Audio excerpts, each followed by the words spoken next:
Hello and welcome to Friday Live. I am your host, Strata lawyer Amanda Farmer. We're heading out live to the Your Strata Property Facebook page. We're also going out to LinkedIn. We're going out to YouTube. How has your week in Strata been? Busy one again, no doubt. It certainly has been for me. And how's the weather going where you are? Down the East Coast, we're strapping ourselves in for some bad weather, some steady rain, that's for sure, where I am. Not too wild and windy yet, but could be on the way. Our strata managers always feeling a little bit nervous when there's wild weather planned for the weekend. You don't want to open that inbox on a Monday morning. I hope everybody's building components stay where they are supposed to be. If you're coming in, and I see lots of you joining me already here live, I love to see your hellos here in the comments. Sean is here. Hey, Sean, happy Friday to you. Hi, Anna. How you going? Well and dry. Yes, well and dry so far. Yes, our insurers as well, waiting, getting some extra hands on deck for next week. Petra, good afternoon. How are you? Hey, Kareem. Lovely to see you. Dreadful weather in good old Sydney. Yeah, so some of you know I am most often not actually in Sydney City. My home is in Central West, New South Wales. I'm lucky enough to call the beautiful town that is Mudgee my home. I have a city office that I visit regularly, and otherwise here in my home studio in Mudgee. So I don't think I'm in the thick of the bad weather at the moment, but it's definitely damp here. Daryl's saying happy Strata Hump Day. Strata Hump Day? Friday? I thought Hump Day was always Wednesday. What am I missing, Daryl? Explain it to me. Sean is here saying, hi, how you doing, Sean? Nathan, good afternoon. Fantastic Friday. I like that. Debbie coming in through LinkedIn. Hiya there. Angela is home and dry, but it has been rotten weather today. And hello to Sean Birmingham. Do we have a Sean trifecta? I think we do. We've got the three Seans here on Facebook. Great to have you all here with us. Daryl saying the hump between the work week and the working weekend. Daryl, no, just no. Okay, stop it. Stop it. Okay, you need to have a rest. I should talk. Sean Trifecta, it is today. Excellent. Oh, look, I'm a little weary today. I have to say, I'm looking at your comments and I'm coming back to my camera going, oh, yeah, it's been a long day. I was up early doing some pre-recording for some education that is going to be coming the way of our strata managers. Tribunal proceedings that I'm assisting a client with at the moment with a few deadlines that I've been working on. And I've got some exciting events coming up for you. Some of you have seen a little bit of this floating around on Facebook already, some special events that I have been putting together and I'm very excited to tell you about today. So we are absolutely going to talk about those. And, you know, it's just another busy week in Strata. Still got that media attention on our space, which hopefully, I'm going to say hopefully, is not letting up anytime soon. There's a lot to talk about. There's a lot to unpack and uncover. And after an Easter long weekend, it was interesting to see ABC News come out strong with another article early this week. Sean saying you look tired. Yeah, that was kind of my way of saying I know I look tired. It has been a busy week indeed. And look, again, some of you know this. I within the last 12 months or 18 months or so now, I've pretty much stopped drinking alcohol. Drink it very rarely. And it tells you a bit about my week that about half an hour ago when my husband came in, brought our son back from school, and I said, I think I'm going to have a glass of wine tonight. He said, well, there's no wine in the house. So I've just sent him out to go and get a bottle of wine. So that kind of a week indeed. And some of you no doubt can relate. Alan saying, hi from Annandale. Internet is slow. Hope it holds up in the wet. I hope so too, Alan. And Daryl saying, very interesting question today. Looking forward to the responses. So Daryl will be referring to my email that went out to let you know that I would be here live today and give you a little peek at what we are talking about. If you don't get my emails to let you know when these sessions are happening, please do send us a private message here on the page. A few of you have done that within the last week. Let us know your name and your email address. Don't post it here in the comments. Send a private message, or you can head over to the homepage of our website, yourstrataproperty.com.au. And if you scroll down to the bottom, there's a form there that you can fill in where you are signing up to get our regular updates, which includes the weekly podcast episode to your inbox, and also usually an email on a Friday letting you know what time I'm going to be hosting our live chat and a hint at what we might be talking about. It's hit a nerve. I'm going to say it's hit a nerve. There are some reminders, not so much reminders, some feedback in my inbox about today's topic, some comments, which I do thankfully, gratefully have permission to share with you. So I agree, Daryl, it's going to be a good one. Anna's saying, I hear you. Amanda, thank you for your support. Anna, hey, Caroline, good to see you. Gordon's giving me a cheers. Luke's saying it's past 1 o'clock. Yep. Hi from Newington. Hey, Sue. Hey, Karina. Hi, Henry. Henry saying a teetotaler in Mudgee takes a lot of willpower. I think that was the problem, Henry. We moved to Mudgee in that first year and did all the wineries, like all of them. So it's time. It was time for a break. Sean saying, I'm happy to answer this question as a Strata owner, committee member, and licensed Strata manager. So what is this question that we're talking about? Subject line of my email this afternoon was, are you willing to pay more for your Strata manager? And I got a lot back already on email about that. We are going to talk about that and talk about a survey that one of the leading academics, researchers in our space, Dr. Nicole Johnston, has already done. Did it a few years ago, asking that question, and what her findings were. I'm interested to hear your thoughts as well. Karina saying short answer, yes. All right. Jumping in there. Good to hear. Welcome, Karina. But first up, the podcast this week. Have you had a listen? Have you posted a comment on the website under the episode, as I know a few of you have? Rena Van Elst was joining me. I'd been hanging out for this chat and I pinned Rena down. It was not our usual recording time. I caught her in the office. It's not our usual recording quality. You'll get a bit of background noise there, but it is definitely worth getting past that and tuning into this conversation. Rena was sharing her point of view on the media maelstrom that has been flying around us the last couple. We talked about the future of strata management. What do we think it's going to look like? What should it look like? Rena was weighing in. We talked about the models of remuneration for strata managers, and Rena was pretty clear in her position that she thinks that needs to change, and strata managers need to be moving away from having their income supplemented by insurance commissions, payments, and other benefits. Rena spoke quite openly about her view on the role of Strata Community Association as a representative, as a membership organization. And we talked about the murky arrangements. I think Rena used the word murky a few times in the discussion. Murky arrangements between other service providers in Strata and Strata managers. Rena talked about building managers. I put my neck out there and encouraged Rena to share her experience with Strata lawyers and their relationships that they have with Strata managers, and forming the conclusion that there are some other relationships too that are well overdue for investigation. So good chat. I enjoyed it. I've heard from a few of you how much you enjoyed it. If you haven't caught it yet, we have the link here for you. It's episode 403 of the podcast.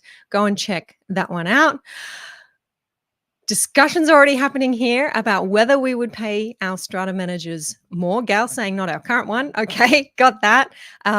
Anna says this is a depends. Depends on why. What are we getting for additional money? Really good point. Sean saying I would happily pay more for a fee for service, no insurance or other commissions. Exactly. We've got some people agreeing with you there, Sean. Stuart saying strata managers need to be licensed.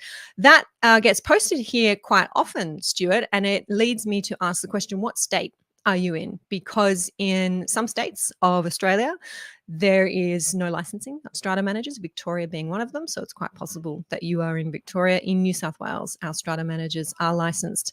And in Queensland as well. Am I right about that? Licensed strata managers in Queensland? Okay. So that was the podcast chat with Rena. As I've hinted at, there's been a lot of feedback on that. There are a few comments on the website underneath that podcast episode. And last I checked, so far, I think all of those comments are agreeing with Rena that insurance commissions should be, Rena's words, abolished. Insurance commissions should be abolished, and we should be looking at a very clear-cut, very simple, very easy to understand fee-for-service model. And one of the comments posted, I think it was from Kristen, under that episode that caught my eye, was this. Kristen said, regarding different models, is it time for a poll to ask who would pay higher strata management fees for an agreed service levels? Service levels could be tiered, with higher service levels costing more.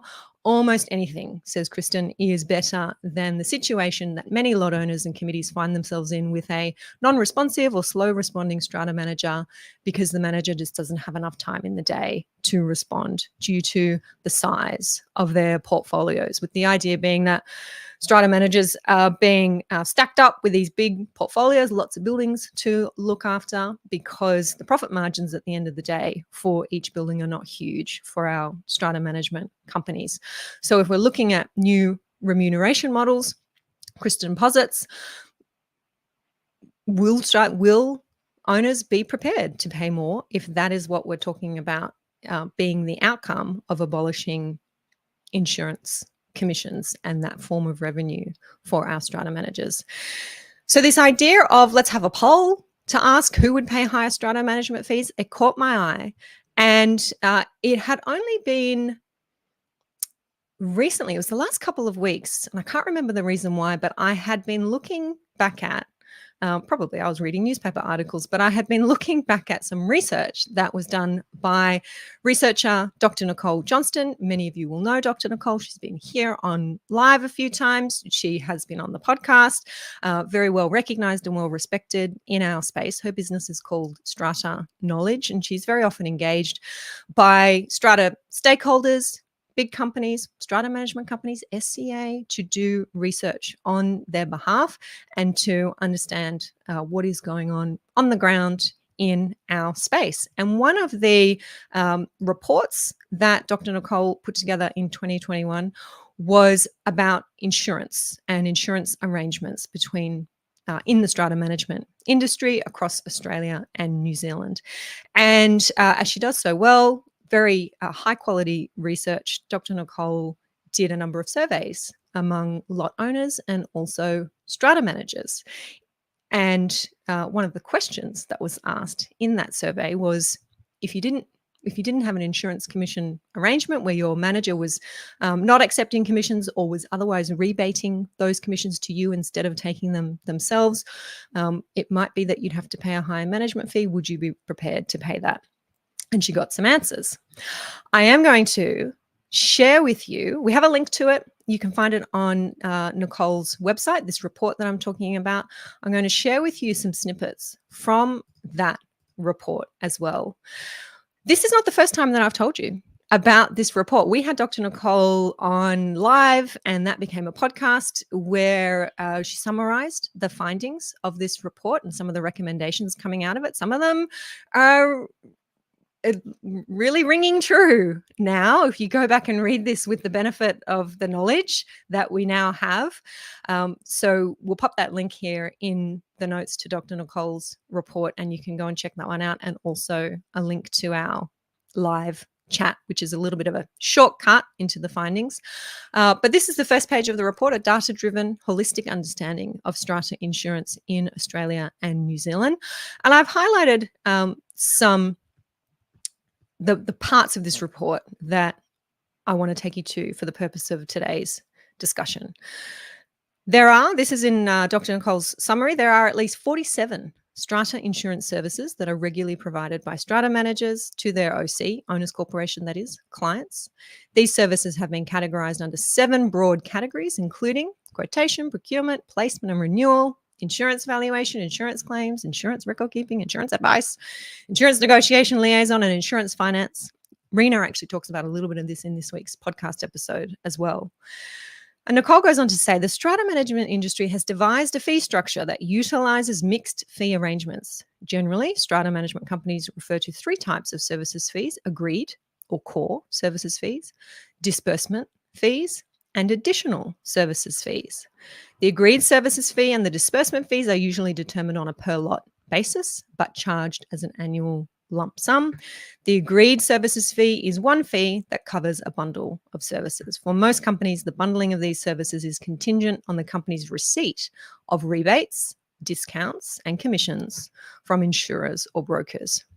Interviewees, and that is strata managers Dr. Nicole interviewed, advised that insurance commissions received by strata management companies subsidize the agreed services fee. So this is all very well-known, well-documented information that is out there, accessible, and has been reported on. In instances where commissions are not received, strata management companies have developed altered remuneration models to supplement the agreed services fee, including, for example, arrangements where the agreed services fee increases by an amount equivalent to the likely commission, or, and this is interesting, I don't know that anyone's talking about this, or the insurance services provided are charged as a fee for service based on specified hourly rates. So you may hear strata managers say that the insurance commissions that we receive essentially fund our services. Remember, Dr. Nicole said there are 47 strata insurance services that are provided by strata managers. Our receipt of commission is funding our ability to provide you with those services. And if we don't get that commission, then we're going to be separately charging you for those services. And we can do that on, Nicole is saying, some managers will do that on an hourly rate basis, and it won't necessarily, my reading, won't necessarily inflate or increase the agreed services fee. Aside from New Zealand and Tasmania, all jurisdictions have implemented laws requiring commissions received by strata managers to be disclosed to owners corporations or owners corporation representatives. Nearly 40% of lot owners surveyed indicated that insurance commissions should be abolished. And 30%, this is 2021. I don't know if Dr. Nicole's tuning in. The report was 2021. These surveys might even have been done earlier than that. 40% indicated that insurance commissions should be abolished, and 30% believe commissions need to be better regulated. However, the majority of lot owners opposed to the commission-based remuneration structure changed their position when confronted with scenarios where the agreed services fee increased by at least 25%.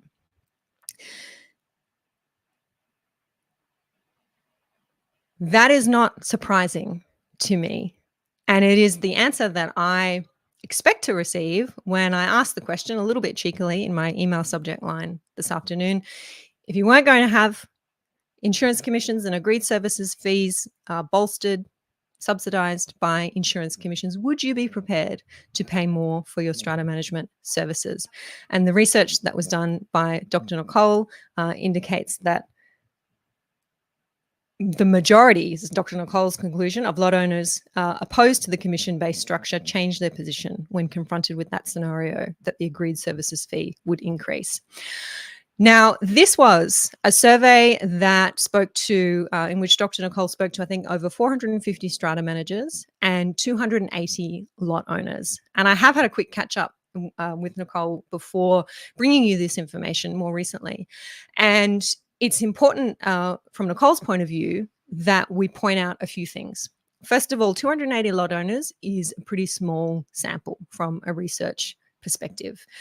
And what the owners who were surveyed here, Nicole has said to me, probably don't understand is the flow of that commission. They don't understand how the commission is calculated. They may not understand that the premium can be inflated because of the existence of the commission. The commission is getting absorbed into that premium, and then there are taxes that are then added on top of that, which is increasing the premium at the end of the day.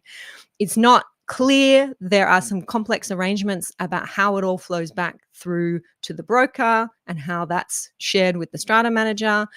And it may be that the commission, when it's rebated, if it's rebated back to their scheme, is not something that's tied directly to their building, but is actually sits over a whole portfolio of buildings that the strata manager services. So it's not that cut and dry necessarily as might appear in these summary findings here. And on the surface, something that owners might reject as outright as being, no, I'm not going to pay more. They may not realize that in abolishing commissions and getting rid of these complex arrangements, it can actually end up smoothing the fee-for-service arrangement and making everything a lot clearer and not necessarily increasing those fees when it all comes out in the wash. I just want to scroll through here and just see if we had any input. Dr. Nicole is here. So Dr. Nicole, if you're fiercely typing away and you wanted to add anything to that, I definitely want to give you that space. Nicole's saying no, not in Queensland. So that's body corporate managers, not licensed in Queensland. Sean's saying, I believe all states should have a licensing regime independent of SCA's professional standards scheme. Yes. Stuart's going to put up a shingle tomorrow. Yeah. So if you're in Victoria, yep, that's what is possible for you. Karina saying our latest renewal notice only sent to me requesting what's happening was due in 8 days and had a commission of $12,000, total premium $49,000. Approximately 25%. Yes, that's huge. No chance to seek an alternative insurer or broker. Yep, and that's the trouble. That's the trouble, Karina. As these premiums increase as well, then the commission is increasing. Scrolling through those comments to see Luke saying it's also worth reviewing the Macquarie Bank benchmarking report. Yep, that's a good one, Luke. I'm sure we can dig out a link to that most recent benchmarking report and post it here for you. Robin's saying, what are disbursements? So disbursements are the costs to the business of having to issue the agendas, for example, photocopying costs, postage costs, actual costs to the business that then get passed on to the building in the same way that a lawyer might charge disbursement fees onto their clients as well. Thank you, Sean, for tuning in, for chiming in there as well. Okay. Dr. Nicole is saying spot on, Amanda. Okay. Thank you very much, Dr. Nicole. If there's anything that you want to add to that one, please do. But the point is, this poll in this form by Dr. Nicole has been done, 280 lot owners surveyed, and those who opposed insurance commissions resiled from that position when it was put to them a scenario that their agreed services fee may increase. That's a very simplistic way of explaining the situation and may not be the case if those arrangements were changed. Daryl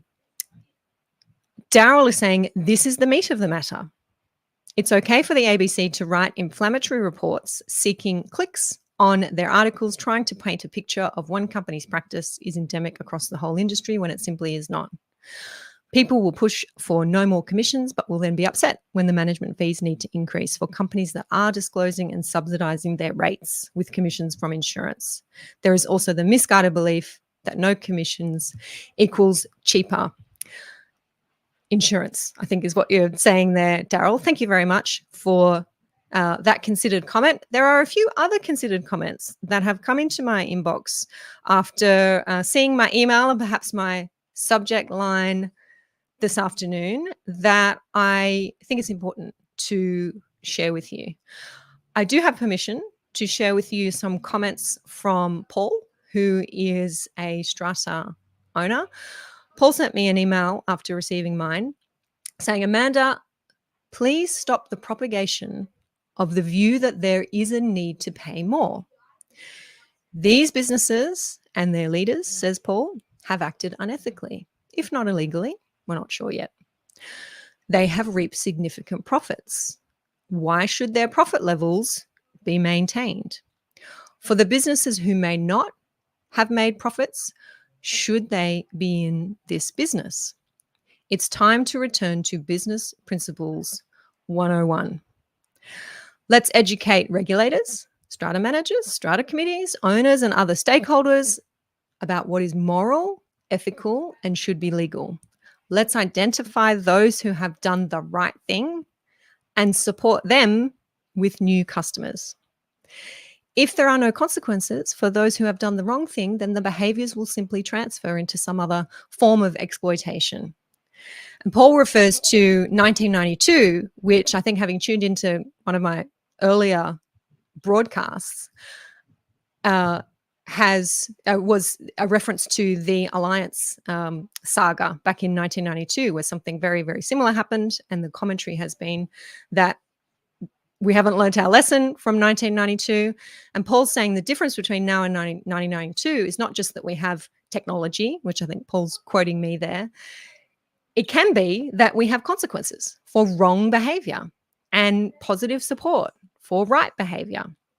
Otherwise, it will be the same in 20, 30 years' time. And instead of saying, I thought we fixed this in 1992, we'll all be saying, I thought we fixed this in 2024. So some insightful comments there, I thought, from Paul, and some of them being reflected here in some of the comments that you are making as well. I am hearing from those strata management companies, I think Rena said it on the podcast as well, that if we don't have insurance commissions, then we're going to go broke. And I take Paul's point that if that's the way that those businesses have structured their business, then maybe they shouldn't be in this game, because that ain't the way to run a profitable business. And at the end of the day, we're not charities. It's not a public service. These are businesses. There should be a model through which you can make a profit and deliver a high level of service. And if you're living off insurance commissions, then that's a risky place to be. Indeed. More comments in my inbox. This from a strata manager saying, Amanda, the answer is that strata owners are already paying more for their strata managers. If the insurers need to allocate funds for commissions, then that leads to higher premiums.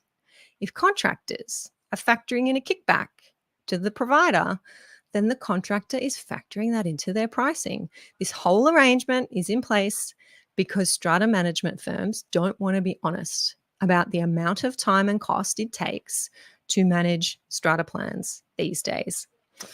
Oh, I thought that was a very nice summary of an educated point of view from an experienced strata manager. And I hope and I call on strata managers with that level of experience, with that point of view, to keep speaking loudly and proudly about what's really going on and how it is affecting the owners. At the end of the day, you get called consumers. Consumers, fine. You are owners of properties at the end of the day who are paying these bills. This is how it's all flowing through to you.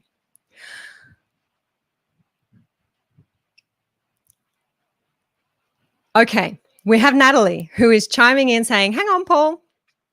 Companies struggling to make a profit by being ethical are wrong to be in business because those doing the wrong thing do. The market keeps demanding lower and lower fees, which means less profits. The unethical companies made that up. The rest of us need to work so hard to demonstrate to owners the value that we offer when others do it so much cheaper. Yeah, and I think this is the thing, Natalie. The others who are doing it so much cheaper, they've got to be living off these commissions and these broker fees that they're getting. And as we've heard, I think Karina said 25%. 25% commission on an insurance premium she's uncovered. If they're living off these, I think their days are numbered.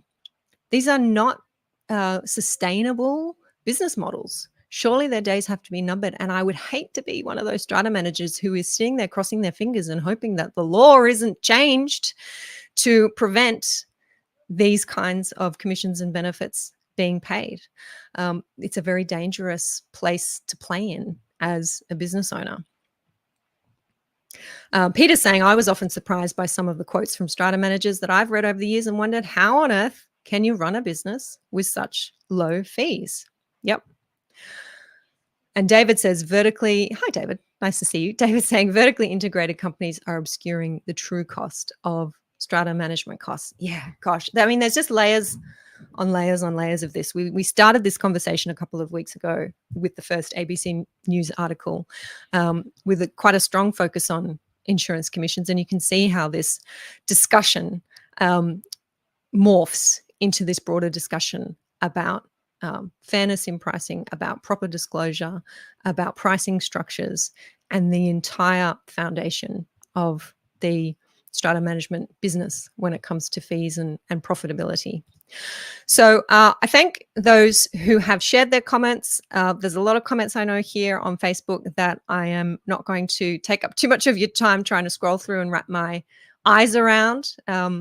That's always a fun job for me over the weekend. I am interested to hear what it is that you are thinking, and please do keep those comments and those contributions coming.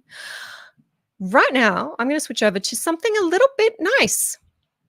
I haven't given anybody a heads up, aside from my team that I had on the run this afternoon with this idea. I haven't given anyone a heads up about this.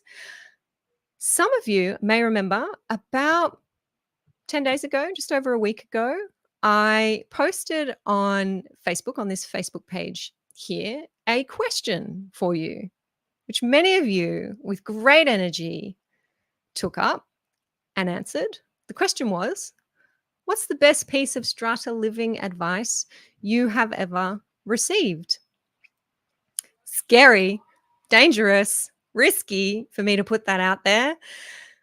But the answers came rolling in and are still rolling in here on the page. If you haven't given me your answer to that question, feel free to scroll down and answer that one. What's the best piece of strata living advice you have received?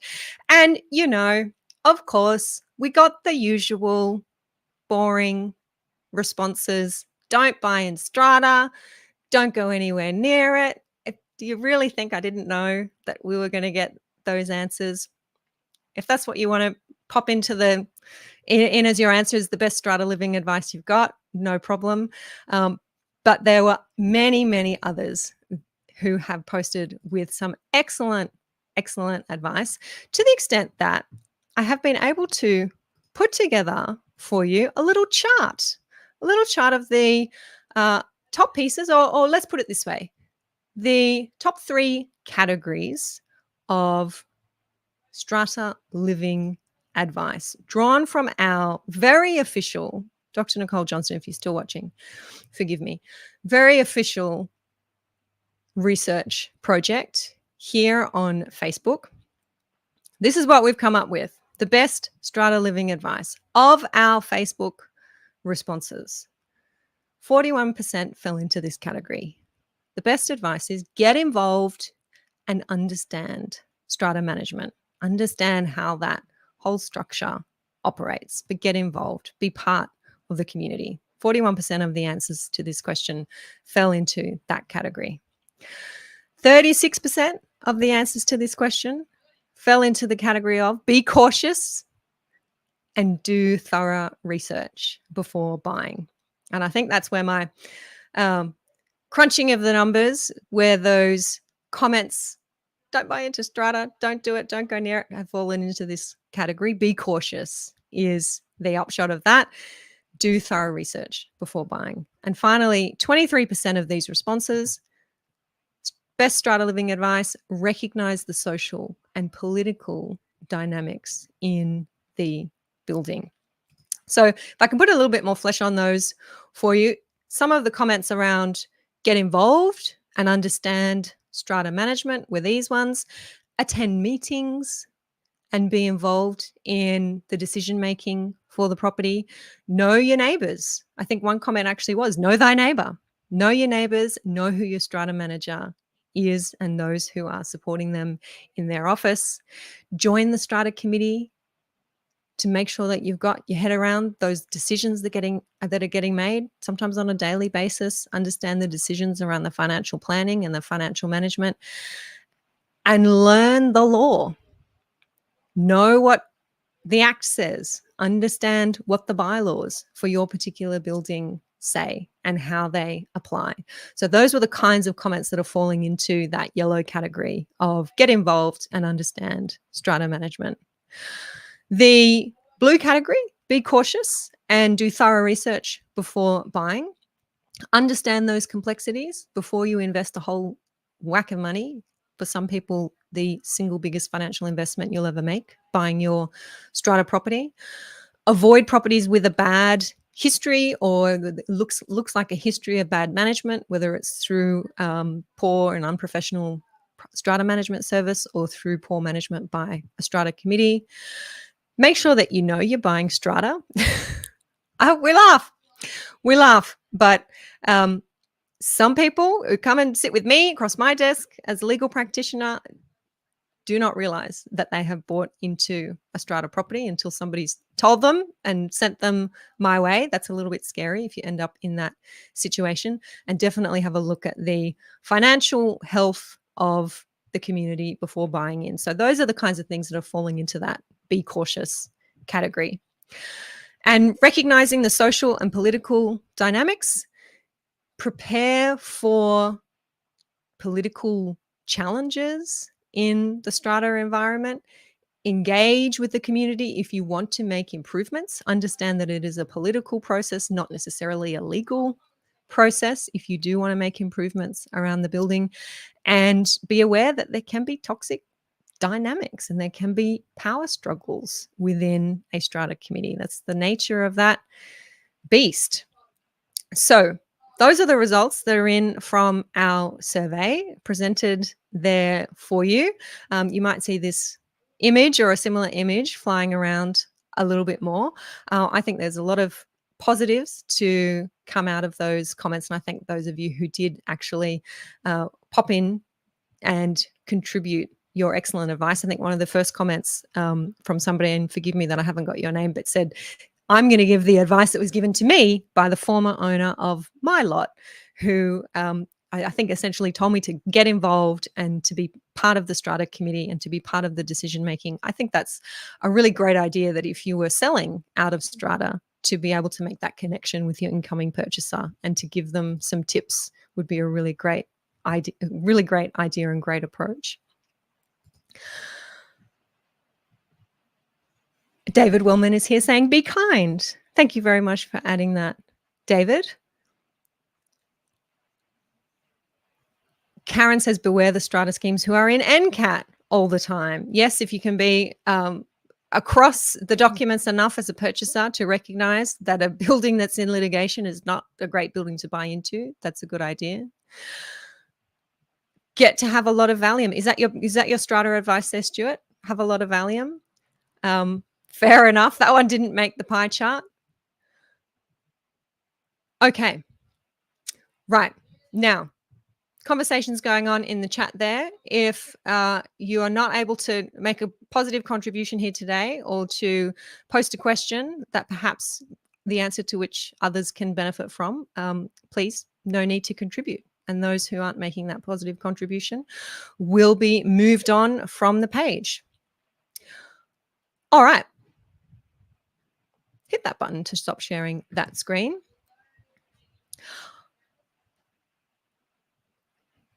I'm just going back to see Bill and Ben. Hey, Bill and Ben, how are you? Bill and Ben saying lack of consequence, Strata's life story. It's a really good point that was made by Paul in that email this afternoon. Are we going to learn from this? Are those bad actors who have been abusing their positions going to suffer any consequences? And I do have this little knot in my stomach about that. I really hope so. I hope so. Because you're right, Bill and Ben, lack of consequences has been the history in this space, and we don't want it to be, do we? That is something that does really need to change. Stephen joining us from LinkedIn. Fee for service hourly rate is the appropriate model, as long as it is accompanied by transparent benchmarking, so committees can clearly understand if they're being charged too many hours. Yep, I like that, Stephen. And I think it was Luke who mentioned the Macquarie Bank benchmarking report. That's a good one to be across, and we'll come back and post that one here for those who want to have a look at that. Okay, excellent.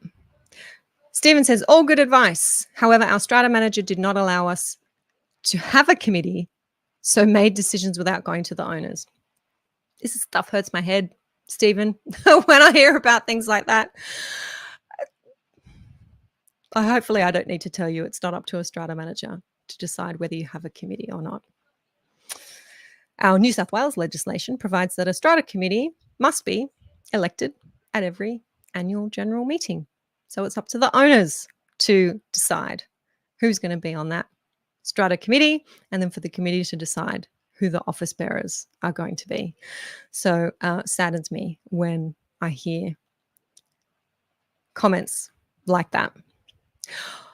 Somebody mentioned earlier NCAT and mentioned being aware if a community has been heavily involved in NCAT may not be the type of community that you want to be involved in moving forward. I have been, I'm going to say in the last 6 months, really overwhelmed by requests for help in NCAT and requests for guidance, requests for advice, for assistance, for Amanda, can you please just point me in the right direction? I'm heading into NCAT. And for anyone who's a bit lost with that acronym, the New South Wales Civil and Administrative Tribunal, the tribunal in the state where I practice. Versions of this tribunal across the states: QCAT in Queensland, VCAT in Victoria, SAT, State Administrative Tribunal in WA. So in New South Wales, it's NCAT. And I'm not sure if it's a case of more and more strata applications going before the tribunal. I haven't looked at their recent annual reports. It's something that I will be doing very soon. Or it's a case of owners becoming a little more empowered through access to education, free education, like this service, the podcast, access to our membership community, knowing where to go to ask this question of strata lawyers, knowing where to go to get help to ask these questions. Maybe that's why I'm feeling that there are more and more questions about NCAT and litigation and how do we go through that process. You can let me know your thoughts of your strata managers if you're sort of feeling the same thing. But the end result of all of that has been that I've reached the conclusion that I need to put together a training for NCAT in particular. Very, very specific topic, very much a deep dive into the processes of NCAT to try and arm you as best I can with some tools, some resources, some tips, some guidance on how to get the best result that you can get from the tribunal if you're going to that time, trouble, putting that energy in and paying those costs to head down that path. So what that has resulted in is the Strategic Strata Litigator webinar. And you are all invited to attend this webinar. It is a free online training.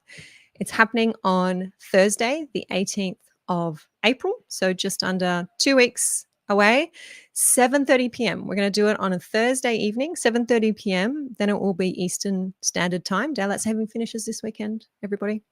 7:30 p.m. Thursday, the 18th of April. I'm inviting you to join me for the Strategic Strata Litigator webinar. I will teach you how to navigate NCAT end to end, from beginning to end, without expensive legal fees, even if, and I know because you tell me, even if you have lost faith in the system. We'll run until 9 p.m. So it's a 90-minute session. I'll leave some time for questions to be answered as well. We are going to cover the practicalities and processes of the New South Wales Civil and Administrative Tribunal. Having done this for over 20 years now, assisted owners in the tribunal, I have a short list of the things that I see owners doing wrong. And I've shortened the short list down to the top 5 mistakes that I see owners making when they are planning to go to NCAT, when they are in NCAT, when they are arguing their cases, in the way that they think about litigation, 5 big mistakes I'm going to share with you. Those 5 mistakes to make sure that you don't make them. Or if you are making them, that we can save you from yourself with this knowledge and this information. And something that I hear time and again when I talk about this topic is, Amanda, just tell people to stay away from NCAT. It's not a place that you want to be. How do we keep people out of the tribunal system? I am absolutely the kind of lawyer that wants to keep you out of the tribunal system. It's not a place that I like to see any of my clients ending up, and I work hard with them to try and find other solutions. So the training is definitely going to talk about how we can even avoid getting trapped in the litigation web altogether.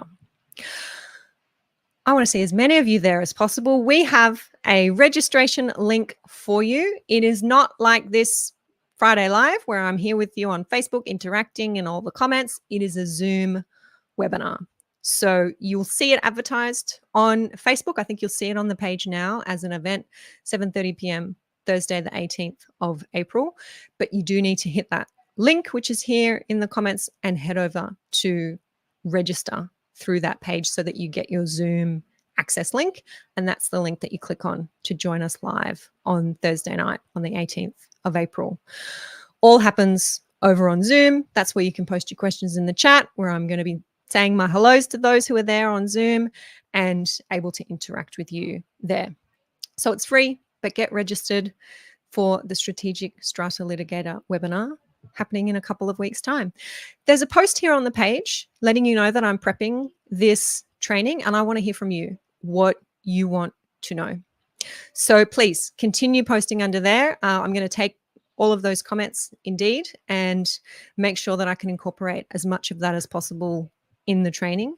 Some of you may remember this is a training that we have done before, and I know so many members I've had since being on that training, so many members in our community, so many people who are on that training have had really great success in NCAT. I've shared some of their stories here with you. So the more questions I get about NCAT and the more I am referring back to that training for the members in our community, the more I realize that we need to run this one again.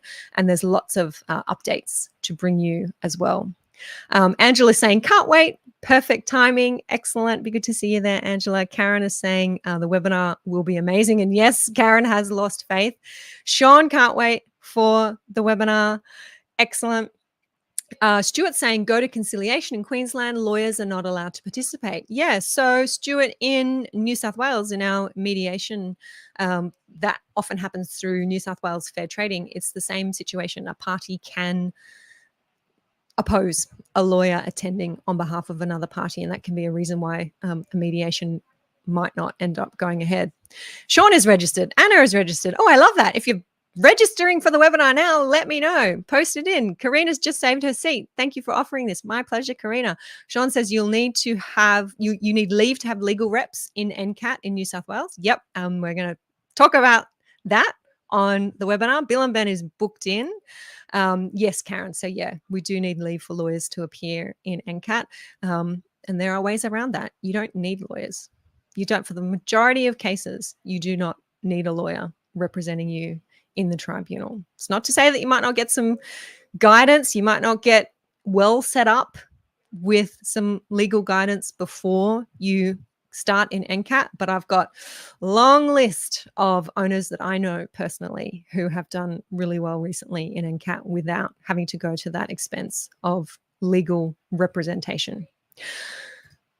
So let me know if I'm going to see you on the Strategic Strata Litigator webinar, Thursday, the 18th of April, that Thursday night. Look forward to hanging out with you. And for our New South Wales Strata managers, the NCAT webinar is for our Strata managers as well. But this that I'm going to talk about now specifically for our New South Wales Strata managers, the compulsory CPD topics for the next CPD year have been announced by New South Wales Fair Trading. You might have heard this from your licensee in charge. You might have received a newsletter from Fair Trading about this.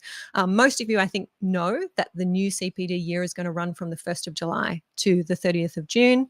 And the 4 compulsory topics to be completed in that CPD period are these: strata law reforms, for 2023-24. So yes, learning about our newest amendments to our act that came through in December last year. That's on the agenda, and I'm sure we're going to have some more reform later this year. The next topic, introduction to work health and safety obligations in strata management. I like that one. I think we can do a lot with that one.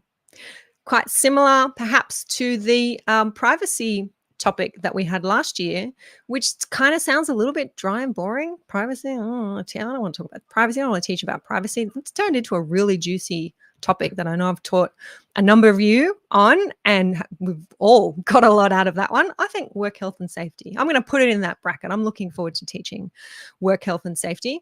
New supervision guidelines for strata managing agencies. Yes, you really need these. I haven't seen them yet, but learning what the new supervision guidelines are, and hopefully they are more specific to our strata managers. That's going to help you. And finally, best practice management of building defects, maintenance and repair. So yes, maintenance and repair is on the compulsory CPD topic list for our strata managers for the coming year, which I also think is excellent. Some of the education that I was doing recordings for today were focused on that topic, and it's one that we can go really, really deep on. And I know many of you as strata managers, committee members, owners struggle with that one. So yes, those are our compulsory CPD topics coming for the CPD year. And I will be hosting strata managers here in Mudgee in 2025. That is the venue for our one-day CPD event.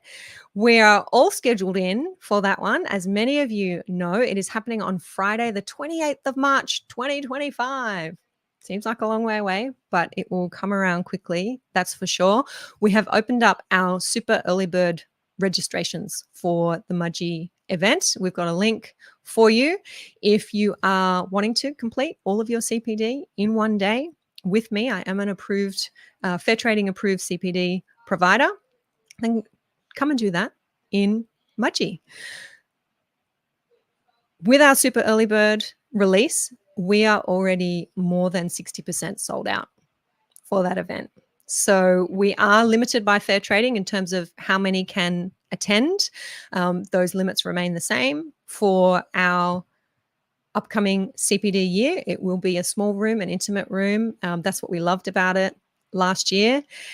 But it also means that these spots disappear quickly. So over 60% of the spots are gone, and our super early bird will end. It's due to end next Friday, the 12th of April, unless sold out earlier. So if you're a member, you're getting at least 50% off our full price tickets with this super early bird. So definitely go over and check that one out if you are thinking about joining me in Mudgee in 2025. Sean McNamara, I was waiting for you to see if you were going to jump in and let me know what you're doing for Mudgee 25. I'll see if I can swing it, says Sean. Hopefully you can. We would love to see you there. Nathan's saying, come along, Sean. It's definitely worth it. Best CPD I have done this year. Thank you very much, Nathan, for sharing that. I think Nathan's team attended in 2024, which was only last month, a couple of months ago.